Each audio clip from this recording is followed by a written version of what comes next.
Hi, what I wanted to introduce here is quality control, which is simply defined as the use of tools, data, and activities to 1. Evaluate the process, 2. Enhance the productivity, and 3. Improve the probability for your program success. What we're going to introduce is a 5-step process that we've used in the past, and we'll give you examples of how to apply that from the Penn State HBAC offense that we've been going over. We'll finish up with a review of our core RPOs from both the 2x2 and 3x1 sets. Again, you'll see the yellow box with teaching points, coaching points, and then lessons we can learn from each of the steps. So first off, step 1, season start, our goals. The teaching point, statistical NFL data has shown teams that can consistently win the turnover ratio and explosive plays win 91% of the time.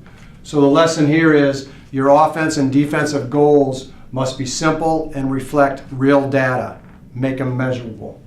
Real simple here, just mirroring our offense and defensive goals then. Run the ball, stop the run, no turnovers, force the turnovers, and then create those explosive plays and prevent them. Next coaching point are these 8 quality controls to evaluate critical statistics that we've shown to lead to team success. First one is just your overall execution. So if we're looking at this from an offensive standpoint, you're going to take each play and chart that and see if it's a positive or a negative. With run, it needs to be 4 yards or more, pass 6 or more. If it gains a first down regardless of the yardage, it's a plus, or if it's half of the distance to the goal line. Really simple. You can have someone chart these plays during the game and simply give them a result, and then you can go through and see which plays are being productive for you from an execution standpoint. Your goal here is to be over 50%, and then usually you've had some great success. Big plays then are defined as runs 12 yards or more, pass 16 yards or more. Ball security, again, just must win the turnover ratio. Number of plays and time has shown not to be as critical, but one of the things we've always liked about no huddle is we believe the more offensive plays you run, the more opportunities you have to score. The second thing this does is then you obviously are going to control the clock, which is going to help your defense because then the opponent has less plays or less opportunities. There's one quarter you need to win. Data shown it's the 4th quarter, finish strong, and then obviously your red zone or scoring opportunities, the points you get with those attempts. Again, it's shown with these 8 categories, if you can win more than you lose, you're back up to that 91% success rate. Step 2, season start, would be your objectives. The teaching point here is current research on motivation reveals that fun and a feeling of self-worth are the 2 key factors. So the lesson here is focus on the fun and everyone being involved every day. So you can see here with our priority or kind of our checklist, we want to talk about being positive reinforcement so we retain players. And then secondly, everybody's learning, everybody's getting reps, and everybody's getting opportunities. The other ones go from safety to critical here, and it just gives you a nice checklist to keep you back on that focus of fun and everyone involved. Step 3 is offensive thinking. We'll look at this in 2 parts, a situational field chart on the positive end. The teaching point here is you want to use situational zones to teach offensive thinking for everyone, the players and the staff. What we can do here, for example, is the red zone. This is typical 20-yard line going in. It gives us mini game plans. So here we want to keep things simple and we want to make sure we're using our top plays with our impact players touching the ball.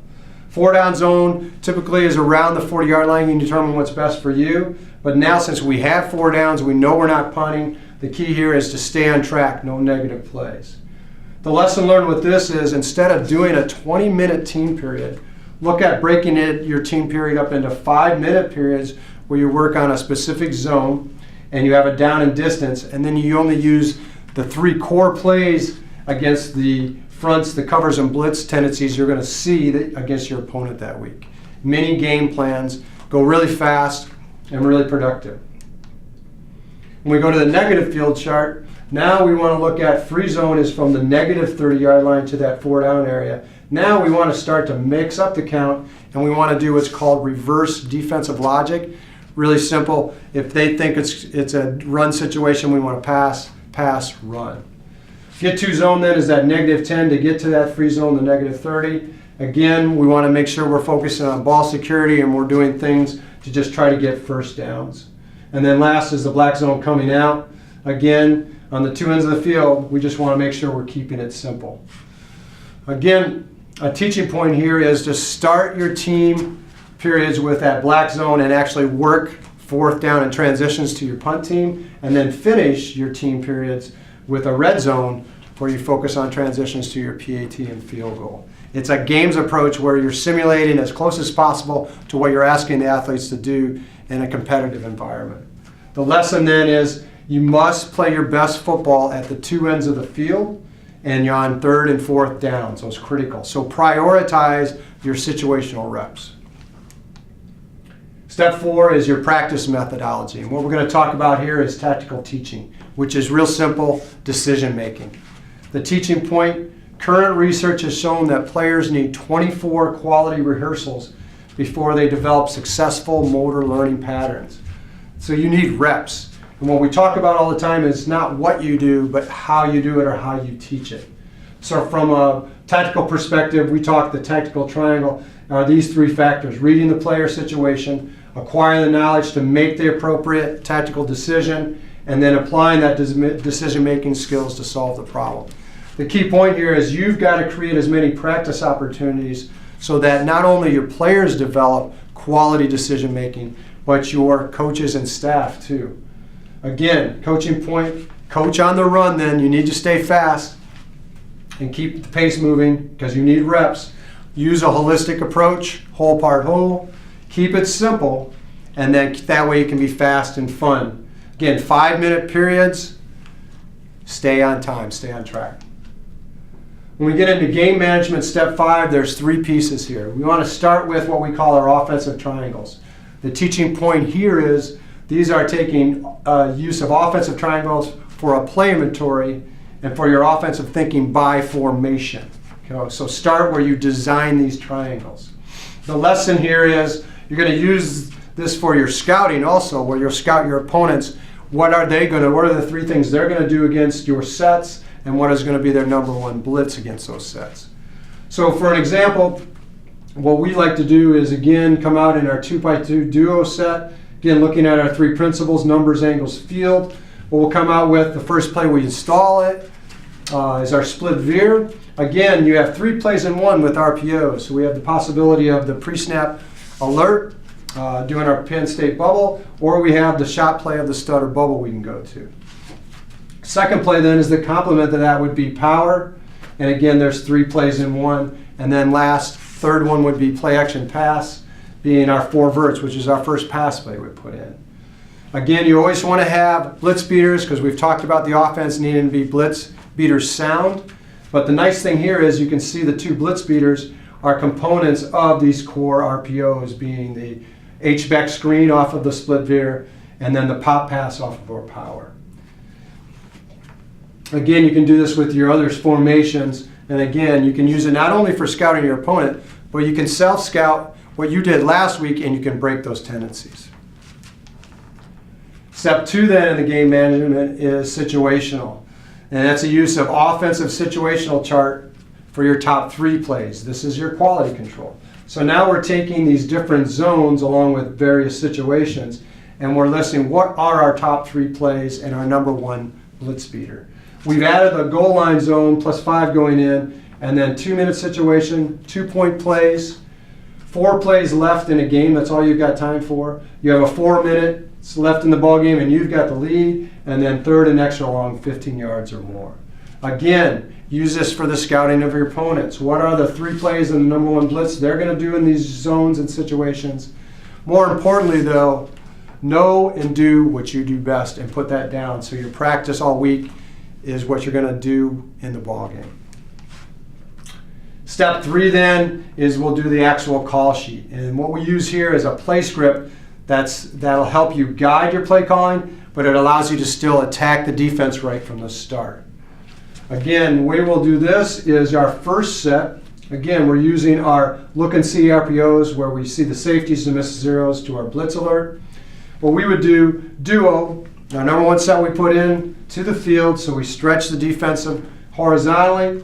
We're going to go ahead and go with our number one play, split zone veer. Why we like this, we can take the access if we have it, but it also lets our offensive line come out and get aggressive right from the start off the first play, no pulling. Play 2 then, we want to go ahead and go 3-by-1 to the field. And we again want to be an edge or a sweep team, so we're going to come out with our sweep. As long as we're staying on track, then play 3, we're going to actually put our 3-by-1 into the boundary. And now we're on our power, but we're going to see if that defense is field or formation conscious. At any time in this process, once you get to third down, you can go ahead and get off the script and go right to your situation of third and long, third and medium, third and short, and pick from that. If we're staying on track and getting first downs, set 2 then, we kind of go with that free zone mindset of reversing defensive logic. So we've stretched the defense horizontally. Now we want to stretch them vertically. So we're going to come out and run our 3 verts, which has been our most successful from a completion percentage, but also a shot play explosiveness play. After that, then, we want to go ahead and move the pocket with the quarterback. So we're going to go ahead and get into our waggles, which makes a nice pass first, but also a run option yet. And then last, we've always want to be a big screen team. We're going to use our number 1 SPO, which is a screen pass option, which is our read screen. Our last set, then we start to look at our complements, but we also look at constraints, which are plays that take advantage of players or schemes that start to cheat. And then last, different ways to use our core RPOs. For example here, our stutter bubble becomes a great shot play opportunity. Super sweep becomes a quarterback sweep. And then dart gives us a counteraction off of our power. So we start to get in those complements, constraints, but still using our core RPOs. Again, the lesson here is, again, you can use this for your scouting. What do teams do at the start of ball games? Again, going back to your first set of triangles, what are they doing against your formations? And then second one, your situations. Again, you can self-scout what you did last week and actually use your tendencies to your advantage and break them. The big lesson here is, though, is the script allows you to be logical but still be flexible in the way you call your game. Last then are just a quick overviews of the different core RPOs from a 2-by-2, as we have here with the split zone, to a 3-by-1. So we've got split zone, we go to our power strong, our willpower, our blast, and then last our sweep, 2-by-2, 3-by-1. Again, to review, quality control is ways to evaluate the process, enhance the productivity, and improve your probability for program success. Hopefully what we've shown you is a 5-step process that, again, is proven to be very successful in work over the last 30 years, and give you some concrete examples of how to apply it to your offensive system. Thanks.